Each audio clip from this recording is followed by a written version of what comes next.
Hello everyone, welcome to the channel mystic tarot. मेरा नाम आमना है और ये मंथली रीडिंग है जो कि इस टाइम पे मैं करने जा रही हूँ फॉर एरीज, सन, मून और असेंडेंट लोगों के लिए। और ये महीना जो है ये मई का है। और मैं ये बताना चाहूँगी कि कार्ड्स जो हैं ये मैंने पहले ही ऑलरेडी ड्रॉ किए हुए हैं, लेकिन यही कार्ड्स मैं इस्तेमाल करूँगी। और पहले मैं रिलेशनशिप के लिए इनको रीड करूँगी और उसके बाद फिर काम के हवाले से जो लोग इंटरेस्टेड हैं, करियर, बिज़नेस और जॉब के हवाले से, फिर उनके लिए मैं इन्हीं कार्ड्स के तनाजुर में सिचुएशन को एक्सप्लेन करने की कोशिश करूँगी। जो भी सूरत हाल है इस टाइम के ऊपर, एरीज़ लोग जो हैं वो एक मुश्किल में फंसे हुए हैं। और ये मुश्किल जो है ये अभी चूँकि पहले रिलेशनशिप का पॉइंट ऑफ व्यू से मैं बात करूँगी तो मैं उसी हिसाब से आपको एक्सप्लेन कर रही हूँ। ये ऐसी एक मुश्किल है जो कि जिसकी वजह से, जैसे किसी के धोखे की वजह से आप किसी मुश्किल में फंस जाते हो। और सिचुएशन इस किस्म की बनी हुई है जहाँ पे आपको ये समझ नहीं आ रहा कि बाहर कैसे आना है। और आपके लिए इस टाइम पीरियड के अंदर, इस महीने के अंदर, जो एक काम है या जो एक चैलेंजिंग पोजीशन है या जो आपने अचीव करना है, चैलेंज है जो आपका, वो बेसिकली इस जगह से बाहर आना है, या इस प्रॉब्लम से बाहर आना है, या इस रिलेशनशिप में जो ख़राबी हुई है उससे बाहर आना है। अच्छा, ये जो ताल्लुक़ है ये पहले काफ़ी अच्छा नज़र आ रहा है, लेकिन उसके बाद, और पहले से मेरी मुराद ये है कि तकरीबन 6 से 8 महीने का टाइम हो सकता है। और लेकिन उसके बाद पिछले कुछ अरसे के अंदर, शायद अर्ली दिस ईयर, आपको इस बात का पता चला है कि आपके साथ जिस पर्सन की डीलिंग्स हैं, वो स्पेशल पर्सन जो है वो कहीं ना कहीं कुछ ना कुछ चीट कर रहा है। अच्छा, यहाँ पे ये बात याद रखने की होगी कि ये रीडिंग जो है ये वाइस वर्सा भी ट्रू होगी कि अगर आप किसी के साथ चीटिंग कर रहे हैं, मतलब अगर एरीज़ किसी के साथ चीटिंग कर रहे हैं तो भी ये रीडिंग पॉसिबल हो सकती है। और अगर आपके साथ किसी ने ऐसा किया है तो भी ऑब्वियसली ये मुमकिन है, क्योंकि यहाँ पे जो कार्ड्स का लेआउट है वो यहाँ पे ख़राबी की रीज़न जो है वो आपको भी बता रहा है। देयर इज़ समथिंग जो कि पिछले 3-4 महीनों के दौरान कुछ हुआ, ठीक है, इस साल के आगाज़ से ही। और ये एक ऐसा धोखा था जो रिलेशनशिप में किसी को दिया जाता है, और आपके जहन में बहुत ज़्यादा इस बात का असर मौजूद है, अभी भी है, कि ये एक ऐसा धोखा था, इतना बड़ा बिट्रेल था कि जो कि नाकाबिले बर्दाश्त है।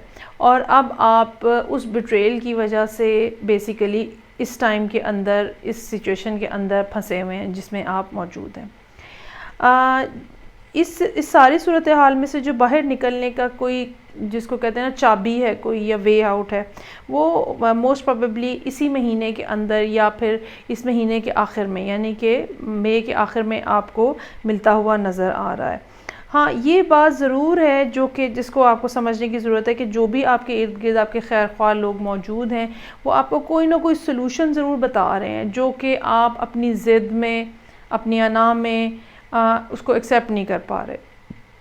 और आपको बहुत ज़्यादा ज़रूरत है कि आप वो लोग जो कि आपके आजमाए हुए हैं, दोस्त, अहबाब, ख़ानदान वाले, जिनके ऊपर आप ट्रस्ट करते हैं, आप उनसे इस बारे में राय लें और वो जो राय आपको दें उसके ऊपर आप अमल दरामद करें। क्योंकि यहाँ पे एक कंप्लीट डिज़ास्टर जो है वो रिलेशनशिप के सेक्टर में एक कंप्लीट डिज़ास्टर जो है वो नज़र आ रहा है। और हो सकता है कि ये कुछ ऐसी सूरत हाल हो जहाँ पे या तो एरीज़ ने अपने पार्टनर को या अपने पर्सन को चीटिंग करते हुए पकड़ लिया है, और अब टाइम है कि आप एक सख्त किस्म का फ़ैसला ले सकें, क्योंकि यहाँ पे डिसीजन जो है वो भी एक मौजूद है जो कि most probably end of the month या जून के आगाज़ में होता हुआ नज़र आ रहा है। और ये डिसीजन जो है ये ख़ात्मे की तरफ इशारा कर रहा है, एंडिंग की तरफ इशारा कर रहा है। जो दूसरी इम्पॉर्टेंट बात यहाँ पे जो एडवाइस की पोजीशन में यहाँ पे मौजूद है वो आपकी इम्पेशेंस है। अब ये इम्पेशेंस दोनों तरह से मौजूद हो सकती है। हो सकता है कि अभी आप जो सूरत हाल है उसको पूरे तरीके से एवेल्यूएट और एस्टिमेट करने की बजाय जल्द अज जल्द उसे वाइंड अप करने के चक्कर में हो और इस वजह से मामलात मज़ीद ख़राबी की तरफ जा रहे हों। और दूसरी बात जो है वो ये भी हो सकती है कि जब एक रिलेशनशिप एंड हो गया है तो उसको डिसेंसी के साथ एंड करना चाहिए, ठीक है। एब्रप्टली जो भी कुछ जैसे भी हुआ, जिसका भी कसूर था, चाहे आपके पार्टनर का कसूर था, चाहे आपका अपना खुद का है, लेकिन एक डिसेंसी होती है हर चीज़ को एंड करने की, उसको नहीं भूलना चाहिए। ये बात बहरहाल यहाँ पे मौजूद है कि जो बात या जो ताल्लुक़ या जो रिलेशनशिप एंड हुआ है, अच्छा यहाँ पे ये बात मैं ज़रूर कहना चाहूँगी कि ये रिलेशनशिप तो है, लेकिन ये बहुत ज़्यादा कहीं पे भी इंडिकेशन मौजूद नहीं है कि ये कोई लव रिलेशनशिप ही हो, ठीक है। ये कोई ऐसा जिसमें दोस्ती होती है वो भी मुमकिन हो सकता है, ठीक है। अगर ये कोई शादी से रिलेटेड इंस्टीट्यूशन था वो भी मुमकिन हो सकता है। अच्छा, कुछ शायद ये बात शादी से पहले ही ख़त्म हो गई है, शायद ये बात एंगेजमेंट के बाद ही ख़त्म हो गई है, एक ये भी मुमकिनात में से बात नज़र आ रही है मुझे यहाँ। सो ओवरऑल यहाँ पे जो एंडिंग है वो यहाँ पे बहरहाल विजिबल है, और मशवरा आपके लिए यही है कि आप अपने इर्द गिर्द के लोग जो हैं, ठीक है, उनके बारे में ज़्यादा कॉन्शियस रहें कि आपकी इस जल्दी की वजह से या आपकी इस बदमिजाजी की वजह से उनको कोई नुकसान ना पहुँचे। लेकिन असल में जो ये चैप्टर वाइंड अप होगा ये जून में होगा, जब एक्लिप्स होगा। अभी आपके पास टाइम है, आप चीज़ों को ग्रेजुअली और अच्छे तरीके से शाइस्तगी के साथ ख़त्म करने की कोशिश करें। और अगर आपके पास अभी तक आपके पास एक प्रॉपर प्रूफ मौजूद नहीं है, या अभी तक आपके पास एक सबूत नहीं आया है बात को ख़त्म करने का, या अगर सिर्फ अभी तक आपको सिर्फ एक आइडिया हुआ है, शक हुआ है, और अभी तक पूरे तरीके से आपकी रियलिटी में नहीं आई ये बात, तो इसी महीने में ये बात सामने आती हुई नज़र आ रही है, या ज़्यादा से ज़्यादा मई के एंड तक ये बात सामने आती हुई नज़र आ रही है।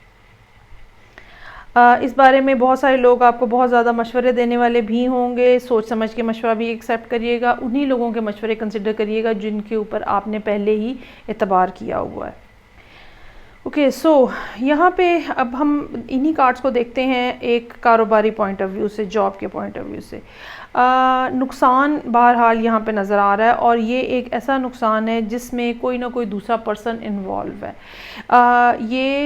अगर जॉब है तो आपके किसी कुलीग की वजह से आपकी रिप्यूट का लॉस हो सकता है, आपको कहीं जुर्माना हो सकता है। अगर कारोबार है तो आपके ऊपर कर्जा आ सकता है, ठीक है। कोई ना कोई ऐसी बात मौजूद है जहाँ पे कोई ऐसा शख्स जो कि आपका कुलीग था, दोस्त था, सबॉर्डिनेट था, जो कि अभी कुछ अर्सा पहले तक जिसके साथ बहुत अच्छे टर्म्स थे आपके, लेकिन अभी रिसेंटली पता चला है, पिछले कुछ महीनों के अंदर, इस साल के आगाज़ के बाद से ही ये पता चला है कि नहीं, असल में ये शख्स जो है ये करप्ट है, ये शख्स जो है ये झूठ बोल रहा था, ये शख्स जो है वो धोखा दे रहा था।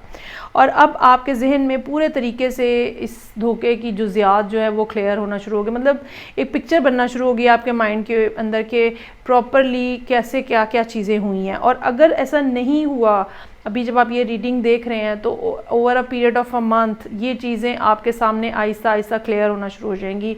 अगर अभी तक आपको सिर्फ शुबहा है तो इन अ मंथ्स पीरियड ये चीज़ें आपके सामने खुल के सामने आना शुरू हो जाएंगी कि असल में जो प्रॉब्लम में आप इस टाइम पे हैं, फाइनेंशियल जिस कंडीशन के अंदर आप इस टाइम पे हैं, वो किसी एक पर्सन की वजह से क्रिएट की गई है या उसकी वजह से क्रिएट हुई है। और फिर आपके पास चांस यही होगा, अच्छा ये भी हो सकता है कि ये पर्सन आपको किसी ना किसी तरह से करने की कोशिश करे, सुलह सफाई करने की कोशिश करे, जिसको आप रिजेक्ट कर दें। सोच समझ के फ़ैसले लीजिएगा, क्योंकि ये ऐसे फ़ैसले होंगे जो कि बड़े फ़ैसले होंगे। और ये भी बात याद रखिएगा कि इसके बाद एक ऐसा टाइम पीरियड आपके लिए स्टार्ट होगा जहाँ पे शायद आपको कुछ ना कुछ नया स्टार्ट करना पड़े, कुछ ना कुछ ज़ीरो से स्टार्ट करना पड़े। आपके जहन में भी ये बात मौजूद है कि अगर मैं इस चीज़ को, इस पार्टनरशिप को, इस जॉब को, इस कारोबार को ख़त्म करता हूँ तो मेरे पास नई ऑप्शन क्या है जिसके ऊपर मैं काम कर सकता हूँ। और ये ऑप्शंस जो हैं ये इसमें ना सिर्फ आपको पैसे रिक्वायर्ड होंगे, जो कि फ़िलहाल अभी शायद आपके, जब आपको ये सब बातें पता चलेंगी तो शायद आपके लिए इतना फिजिबल या इतना ईजी नहीं होगा उन पैसों को जनरेट करना, लेकिन अपनी जो कोशिशें हैं, जो क्वेस्ट हैं, वो आपको बहरहाल रखनी पड़ेंगी। और ये जो मामला है, ये जैसे कि मैंने रिलेशनशिप के लिए भी कहा, इसमें जून का टाइम पीरियड जो है वो इम्पॉर्टेंट हो सकता है।